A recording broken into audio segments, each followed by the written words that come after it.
안녕하십니까, 강홍림입니다. 태풍서귀라는 소설을 썼습니다. 돌아가다. 흔히 우리는 우리보다 나이 많으신 어르신들이 세상을 떠났을 때 돌아가셨다라는 표현을 씁니다. 어디로? 방향성은 없습니다. 돌아가다. 서귀, 서쪽으로 돌아가다. 이만큼 철학적인 의미를 가진 지명이 또 있을까? 서귀포에 대한 글을 쓰기 위해서 서귀포의 자연문화 역사를 들춰보기 시작했습니다.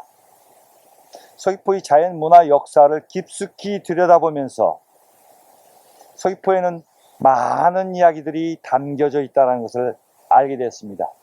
슬픈 이야기, 감동적인 이야기, 마음에 아리는 이야기, 아름다운 이야기, 너무나 많은 이야기들이 담겨져 있었습니다.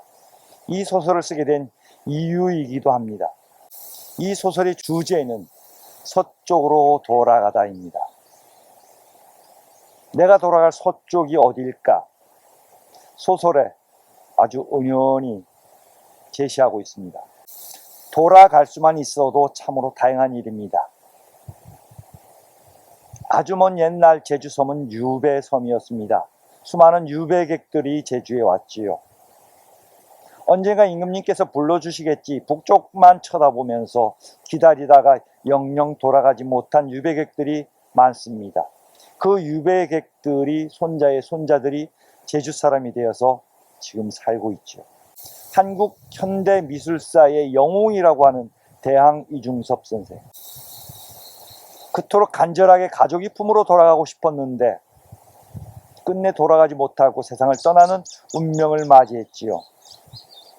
서귀포에 오셔서 서귀포를 여행하면서 이중섭 선생이 그토록 목숨처럼 간직했던 가족 사랑을 느끼고 돌아간다면 서귀포는 단순한 관광지가 아닐 것입니다.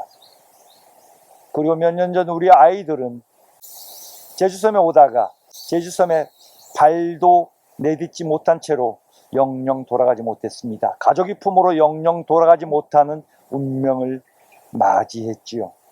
돌아갈 수만 있어도 참으로 다행한 일입니다. 태풍서귀 이 소설의 앞부분은 아버지 바다, 이 땅에 힘겹게 살아가는 아버지들을 위로하고 싶어서 소설을 썼습니다. 전화 주신 분들이 많았습니다.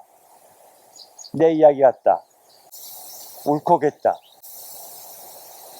두 번째 소설 태풍서귀. 40대 후반 여성이 절체절명의 위기에 처한 이 여성이 제주에서 서귀포에서 느끼는 이야기들을 소설로 담았습니다. 이 소설들이 배경은 서귀포의 바탕을 둔 서귀포의 자연문화 역사를 좀 더 드러내기 위한 소설이기도 합니다. 아시다시피 서귀포는 대한민국에서 태풍이 가장 먼저 가장 세게 불어오는 곳입니다. 그렇지만 서귀포 사람들은 왜 태풍이 가장 먼저 가장 세게 불어오느냐고 원망하지 않습니다. 그냥 태풍이 지나가길 기다릴 뿐입니다. 대신 서귀포 사람들은 봄이 가장 먼저 가장 화려하게 온다는 것을 알고 있기도 합니다. 우리는 살아가면서 인생의 위기를 맞이하게 됩니다. 때로는 나, 가족, 친구, 이웃, 인생의 낭떠러지 끝에 홀로 서서 큰 위기를 맞이하게 되기도 합니다. 어떤 사람들은 그 위기를 이겨내서 잘 살기도 하지만 어떤 사람은 그 위기에 쓰러져서 영영 일어나지 못하는 그런 운명을 맞이하기도 하지요.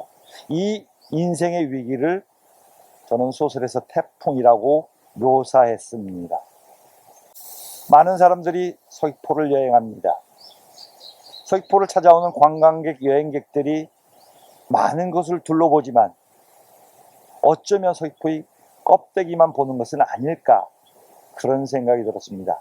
서귀포의 이 알맹이들을 느끼고 간다면 서귀포는 단순한 대한민국 관광 1번지가 아니라 현대인들이 삶에 지치고 힘든 몸과 마음을 추스리는 그런 회복의 장소가 될 거라고 확신합니다. 지금까지 70여 회에 걸쳐서 많은 사람들과 서귀포를 같이 걸었습니다. 때로는 한 사람, 때로는 부부, 때로는 가족. 어떤 경우에는 회사의 요청에 의해서 회사 사람들이 단체로 같이 걷기도 합니다.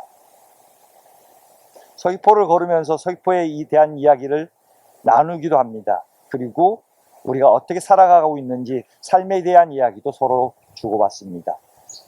서로 위로하고 격려하고 용기도 줍니다. 희망을 얻기도 합니다. 때로는 부둥켜 안고 울기도 합니다. 그분들은 서귀포가 이런 곳이었구나. 단순한 관광지만은 아니었구나. 감동으로 내 마음을 씻고 정말 삶의 의지를 찾고 가는 곳이구나. 이렇게 말씀해 주셨습니다.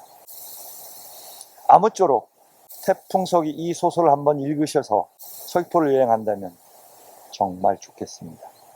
고맙습니다.